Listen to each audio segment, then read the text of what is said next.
What's going on, everybody? My name's LeakyTapsMan and this is another This Week in Gaming, where I bring you up to date with the world of video games, news, rumours, it's all here, and I've got a lot to get through this week.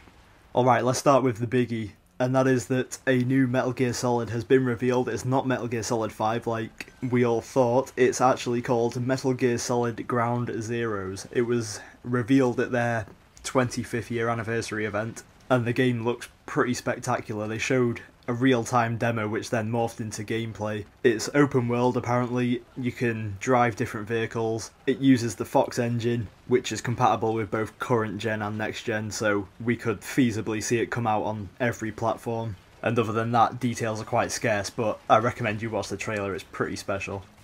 Okay, another quite big announcement this week is that there is a third game in the Final Fantasy 13 saga. Now, it's not quite Final Fantasy 13-3 because it's not a direct sequel to 13-2. It's called Lightning Returns Final Fantasy 13. Not a great name in my opinion, but the name not a game makes, so let's see. It takes place hundreds of years after 13-2. It features a doomsday clock akin to Majora's Mask, and supposedly it counts down 13 days until the end of the world. It's the final chapter in the Final Fantasy 13 saga, thank you God, and it's out in 2013. And keeping in line with Final Fantasy, they too had their 25th anniversary quite recently, and they announced the Final Fantasy 25th Anniversary Collection, very catchily named. Now this thing is an absolute behemoth, so just listen to the contents of this. It contains Final Fantasy 1 through to 13 on various PlayStation platforms. These aren't on Blu-rays, these are on 21 separate discs, with some bonuses which I'll go through. So you've got 1 to 9 on the PlayStation 1, apart from 3 which is on the PSP because it never came out for a Western release, I believe. So stay with me. Then you've got 10, 11 and 12 on the PlayStation 2, and you've got Final Fantasy 13 on the PlayStation 3. And as if that wasn't enough, you've got a bonus video disc and 2 bonus soundtrack discs. How much will this set you back? 35,000 yen, which is equivalent to $447. An absolute bargain, I'm sure you'll agree.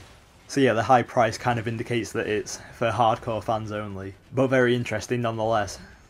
Alright, the Hearthfire DLC, which I mentioned for Skyrim last week, has in fact become a reality. It got officially announced, and it's not as substantial as Dawnguard, but it brings some cool stuff. It lets you purchase some land and lets you build your own house. You can also adopt children. It's going to cost 400 Microsoft points, and it is out September the 4th. Tomorrow, actually. Nice. And to stick with Skyrim DLC, some not so great news now. Bethesda have said that Dawnguard and Skyrim DLC in general may never come to the PlayStation 3. This is because they're unsure that they can fix the problems that are associated with the content. I don't really know the technical specifics as to why, because I was under the impression that the PlayStation 3 was more powerful than the Xbox, but I heard it's to do with allocation of RAM or something along those lines. But either way, this sucks majorly for PlayStation 3 owners. They seem to be getting the short end of the stick in a lot of multi-platform games, so hopefully next gen it won't be such an issue, but for now, things aren't great.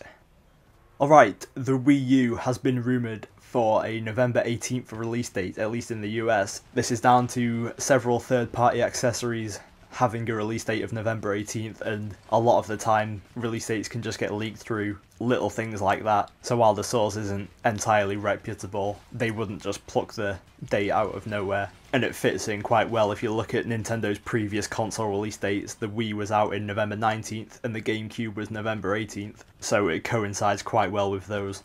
And it's a good date for the holiday season. Not too early, not too late. But fingers crossed Nintendo, you can get it out in time in Europe, because I really, really want one. Thank you.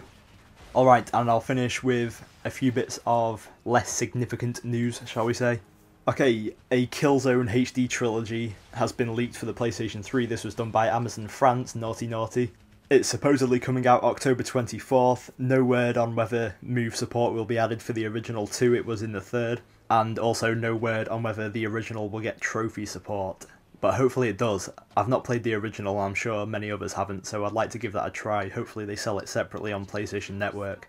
Also, it's out very soon. I can't wait, but Borderlands 2 is getting a season pass for their downloadable content. It's going to cost 2,400 Microsoft points for 4 additional campaigns. It's a saving of 800 points, so basically 4 DLCs for the price of 3, and all of the DLC will be out by June 2013. supposing there are no major issues. And finally, some details have emerged for Dead Island Riptide, the pseudo-sequel to Dead Island. The game's definitely out in 2013, you can import save games from the original and carry on your characters. It's going to feature new weather effects and just general upgrades to the engine. So all that quite positive news for Dead Island Riptide. And that summarises everything that's gone on this week in the world of video games. What can you expect from my channel this week? I hear you screaming at your monitor. You can expect part 2 and 3 from my Q&A session. Those are pretty much done. And assuming there are no major time constraints, I will also reveal my giant leaking tap. I said I might have built some extra stuff around it, but my internet has been playing up recently, so I just haven't been able to, so I'm just going to show off the tap on its own. But it still looks quite good on its own, so you have those to look forward to this week. Thanks as always for watching. If you could leave a like, that would be fan-dabby-dozy. Goodbye.